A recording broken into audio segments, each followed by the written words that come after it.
ஒரு குற்ற சம்பவத்தில் இந்த மாதிரி வந்து கத்தி எடுத்துக்கிட்டு ஒரு பையன், இந்த ஒரு அப்பாவி பையன், அவனை வட இந்தியன்ற பார்வையே பார்க்க வேண்டாம், சரிங்களா?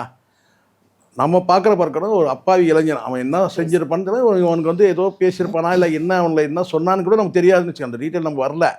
ஆனால் அந்த பையனை கூப்பிட்டு போயிட்டு 4 பேர் வந்து இந்த மாதிரி வெட்டி இந்த மாதிரி வந்து ஒரு வன்முறை ஈடுபடும்.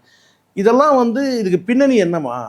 சமூகத்தில் வந்து ஏற்படக்கூடிய இந்த அவலங்கள் வந்து ஏகப்பட்ட அவலங்கள் சொல்ல முடியும் என்னால். அது பாலியல் குற்றமாக இருக்கட்டும், நம்ம எல்லாருமே பாலியல் சீண்டலை பற்றி பேசிகிட்டு இருக்கிறோம். ஆனால் பாலியல் தூண்டல் நடக்குது, அதை பற்றி யாராவது பேசுகிறாங்களா?